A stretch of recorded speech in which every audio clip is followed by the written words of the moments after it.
चलिए guys, chemistry के most important question देख लेते हैं जो कॉम्पिटिटिव एग्जाम के लिहाज से बहुत ही इंपॉर्टेंट होते हैं। फर्स्ट क्वेश्चन है, during the oxidation process electrons are. देखिए, जो ऑक्सीडेशन प्रोसेस होता है ना, इसमें क्या होता है, इलेक्ट्रॉन का लॉस होता है, और रिडक्शन प्रोसेस में इलेक्ट्रॉन का गेन होता है। ये आपको ध्यान में रखना है। तो इसका आंसर है इलेक्ट्रॉन क्या होते हैं, लॉस्ट होते हैं। नेक्स्ट क्वेश्चन है, bauxite is an ore of which metal. Bauxite जो है ये किस मेटल का ओर है? तो ये बॉक्साइट गाइस जो है वो एल्यूमिनियम जो मेटल होता है ना, इसका ओर है। ठीक है, मोस्ट इंपॉर्टेंट क्वेश्चन है, ध्यान में रखना। नेक्स्ट क्वेश्चन है, विच कोल कंटेन 90% ऑफ कार्बन। देखिए, जो कोल बनता है ना, तो सबसे पहले जो कोल बनता है वो बनता है पीट, उसके बाद बनता है लिग्नाइट, यानी पीट के बाद जो प्रोसेस उसमें होती है तो वो लिग्नाइट में कन्वर्ट हो जाता है, उसके बाद वो बिटुमेन में कन्वर्ट होता है, बिटुमिनस, और उसके बाद होता है एंथ्रासाइट में। तो एंथ्रासाइट जो लास्ट में जो कोल बनता है वो होता है एंथ्रासाइट। तो एंथ्रासाइट लास्ट में बनता है और इसी वजह से इसमें ज़्यादा से ज़्यादा परसेंटेज में यानी 90% जो है वो कार्बन होता है। तो आपको पता होना चाहिए एंथ्रासाइट ऐसा ओर है, कोल है जिसमें 90% जो है वो कार्बन है, वो ये बेस्ट कोल जो है वो माना जाता है। नेक्स्ट क्वेश्चन देखते हैं, soap is prepared by boiling caustic soda with. देखिए, अब ये क्वेश्चन गाइस बहुत इंपॉर्टेंट है। क्यों इंपॉर्टेंट है? इसमें 2-3 क्वेश्चन जो है वो कंप्लीट हो जाते हैं। सबसे पहले तो ये जो कॉस्टिक सोडा है, ये इसको क्या बोला जाता है, इसका केमिकल नेम क्या है, ये भी आपको पता होना चाहिए। तो कॉस्टिक सोडा ही को हम बोलते हैं NaOH यानी सोडियम हाइड्रोक्साइड। इसको क्या बोला जाता है? इसको बोला जाता है सोडियम, मैं यहाँ पे लिख देता हूँ, हाइड्रोक्साइड। अब जो सोप बनती है इसको बोला जाता है सैपोनिफिकेशन। जो सोप बना दी जाती है उस प्रोसेस को बोला जाता है, ये इसका आंसर नहीं है, मैं आपको क्लियर कर दे रहा हूँ, इसको बोला जाता है सैपोनिफिकेशन। अब सैपोनिफिकेशन में रिएक्शन क्या होती है? तो रिएक्शन इसमें होती है गाइस, जो NaOH होता है यानी कॉस्टिक सोडा या फिर सोडियम हाइड्रोक्साइड जो होता है या फिर पोटेशियम हाइड्रोक्साइड, इसकी रिएक्शन होती है फैट के साथ। इसकी रिएक्शन किसके साथ होती है? फैट के साथ। और हमारे पास क्या बनता है? सोप प्लस ग्लिसरॉल यहाँ पे हमें बनता है। तो देखिए, क्वेश्चन क्या पूछा है, soap is prepared by boiling with caustic soda with. तो कॉस्टिक सोडा जो है इसके साथ किसकी रिएक्शन की जाती है? तो रिएक्शन की जाती है फैट। तो यहाँ पे आंसर क्या आएगा? आंसर आएगा फैट। अगर आपको पूछा जाए कि जब सोप की रिएक्शन बॉइलिंग किया जाता है कॉस्टिक सोडा को फैट के साथ, तो क्या मिलता है? सोप के साथ क्या मिलता है? तो सोप के साथ मिलता है ग्लिसरॉल। ये भी पूछा जाता है कि जब सैपोनिफिकेशन प्रोसेस होती है तो सोप बनती है, तो सोप के साथ और कौन सा दूसरा कंटेंट मिलता है? तो वहाँ पे हमें मिलता है ग्लिसरॉल। तो याद रखना कि जो सैपोनिफिकेशन प्रोसेस होती है इसमें सोडियम हाइड्रोक्साइड या पोटेशियम हाइड्रोक्साइड फैट के साथ रिएक्ट किया जाता है और हमें सोप या फिर सोप मिलती है और उसके साथ क्या मिलता है? ग्लिसरॉल। मोस्ट इंपॉर्टेंट क्वेश्चन है, कई बार एग्जाम में पूछा गया है।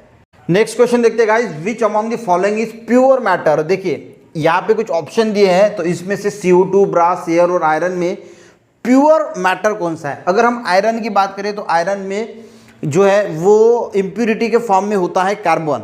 तो आयरन का एक फॉर्म होता है, मैंने आपको क्वेश्चन पता होगा कि प्योरेस्ट फॉर्म ऑफ आयरन किसे बोला जाता है? तो रॉट आयरन जो है उसको हम प्योरेस्ट आयरन बोलते हैं। जनरल अगर आयरन है तो इसमें जो है वो कार्बन मिक्स होता है। ये भी क्वेश्चन पूछा जाता है कि प्योरेस्ट फॉर्म ऑफ आयरन कौन सा है? तो रॉट आयरन, में यहाँ पे लिख देता हूँ रॉट आयरन, इसको प्योरेस्ट फॉर्म ऑफ आयरन बोला जाता है। इसमें कार्बन एकदम निग्लिजिबल अमाउंट में होता है। एयर की बात करें तो एयर में तो आपको पता है ये तो प्योर होता नहीं, क्योंकि नाइट्रोजन, ऑक्सीजन, कार्बन सब कुछ इसमें मिला होता है। ब्रास की अगर बात करें तो ब्रास अलॉय है। अब अलॉय किसका है?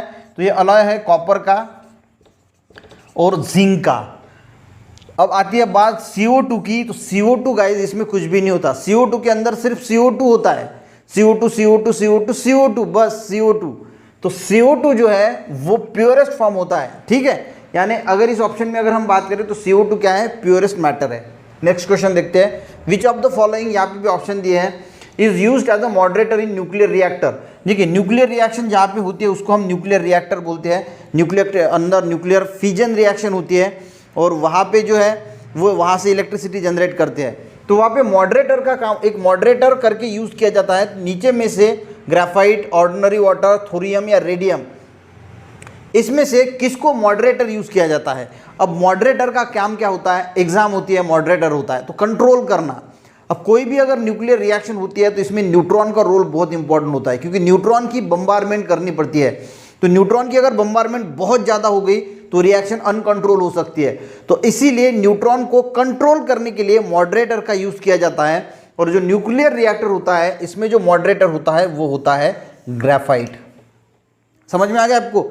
ग्राफाइट जो है वो न्यूट्रॉन, अगर आप साइंस के स्टूडेंट हैं तो अच्छी तरीके से समझ में आ गया होगा कि न्यूट्रॉन जो है वो बहुत इंपॉर्टेंट होते हैं और न्यूट्रॉन को कंट्रोल करने के लिए यहाँ पे मॉडरेटर का यूज किया जाता है, क्योंकि न्यूक्लियर जो रिएक्टर होता है वहाँ पे न्यूट्रॉन बहुत इंपॉर्टेंट होता है। उससे कंट्रोल करने के लिए जो मॉडरेटर यूज किया जाता है वो होता है ग्रेफाइट। ग्रेफाइट क्या करता है? न्यूट्रॉन को जो है वो कंट्रोल करने का काम करता है। नेक्स्ट क्वेश्चन देखते हैं। तो यहाँ पे आएगा ग्रेफाइट, ठीक है, यहाँ पे आएगा CO2। नेक्स्ट क्वेश्चन देखते हैं, the technique of calculating the age of fossil of organisms. कोई भी अगर ऑर्गेनिज्म है तो उसका फॉसिल बन गया, तो फॉसिल्स यानी क्या होता है आपको पता होगा कि जो बहुत पुराने अवशेष होते हैं जो किसी सैंड में या किसी रॉक में दबे हुए हैं, वो अगर हमें मिल जाए तो वो कितने पुराने हैं। बहुत बार हमें ये दिखता है कि डायनासोर का अवशेष मिल गया, डायनासोर का फॉसिल मिल गया, तो पता लगाया जाता है कि वो कितना पुराना है। इस पर मैंने एक स्पेशल वीडियो बनाया है जो इसका उत्तर है, जो इसका आंसर है। इसका जो आंसर है ये है रेडियो कार्बन डेटिंग। अब इसको ही गाइस कार्बन डेटिंग भी बोला जाता है। इस पर मैंने स्पेशल वीडियो बनाया है, आप जाके सर्च कीजिए carbon dating Alibaba online learning, आपको वीडियो मिल जाएगा, देख लीजिए, आपको पूरा कंसेप्ट क्लियर हो जाएगा। तो कार्बन डेटिंग या फिर रेडियो कार्बन डेटिंग से हम कोई भी फॉसिल है ऑर्गेनिज्म, फॉसिल ऑर्गेनिज्म है, उसकी एज कैलकुलेट कर सकते हैं कि वो कितना पुराना है। नेक्स्ट क्वेश्चन देखते हैं, the process by which milk is converted into curd, यानी दूध का दही में जो कन्वर्शन होता है उस प्रोसेस को हम क्या बोलते हैं? तो उसको बोला जाता है फर्मेंटेशन। क्या बोला जाता है? उसको बोला जाता है फर्मेंटेशन। नेक्स्ट क्वेश्चन देखते हैं guys, bronze is an alloy of. Bronze जो होता है, अभी अभी हमने देखा कि ब्रास जो होता है वो कॉपर और जिंक का अलॉय होता है, तो ब्रॉन्ज नाम में सेम ही लगते हैं। तो ब्रॉन्ज किसका अलॉय होता है? तो इसमें कॉपर तो होता ही है। ब्रास की अगर बात करें तो कॉपर और जिंक होता है, पर ब्रॉन्ज की अगर बात करें तो कॉपर और टीन होता है, ठीक है। नेक्स्ट क्वेश्चन देखते हैं, नेचुरल सोर्स ऑफ हाइड्रोकार्बन। अब देखिए हाइड्रोकार्बन यानी क्या होता है? The compound containing carbon and hydrogen, जिसमें कार्बन और हाइड्रोजन होता है, ऐसे कंपाउंड को हम बोलते हैं हाइड्रोकार्बन। अब हाइड्रोकार्बन का नेचुरल सोर्स क्या है? तो ऑप्शन में आपको इन तीन में से कुछ भी दिया जा सकता है। यानी सबसे पहला है जो नेचुरल गैस है, ये भी हाइड्रोकार्बन का सोर्स है। उसके बाद जो कोल है ये भी हाइड्रोकार्बन का सोर्स है।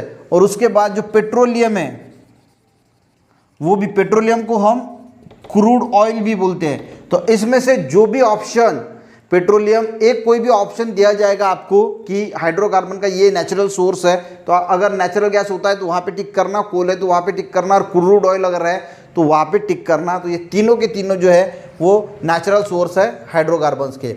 नेक्स्ट क्वेश्चन देखते हैं, radio active disintegration of uranium. अब देखिए यूरेनियम ये रेडियो एक्टिव मटेरियल है, बहुत बार जो न्यूक्लियर रिएक्शंस होती है तो उसमें यही यूरेनियम ही यूज़ किया जाता है। तो ultimately result in the formation of, जब इसका रेडियो एक्टिव डिसइंटीग्रेशन होता है, यानी जब ये टूटता है, टूट के ये लास्ट प्रोडक्ट में कौन से कन्वर्ट होता है?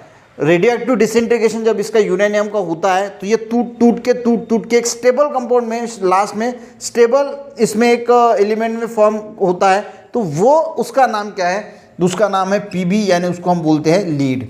ये ध्यान में रखना कि जो स्टेबल लास्ट में जो एलिमेंट फॉर्म होता है वो होता है लीड यानी Pb, ठीक है। जब यूरेनियम का डिसइंटीग्रेशन होता है, radioactive disintegration of uranium ultimately in the formation result in the formation of lead यानी Pb, ठीक है। नेक्स्ट क्वेश्चन देखते हैं, which of the following used to making smoke bomb? Sulphur, phosphorus, hydrogen और carbon. यहाँ पे option दिए है। स्मोक बॉम्ब आपने देखा होगा, धुएं वाला बॉम्ब।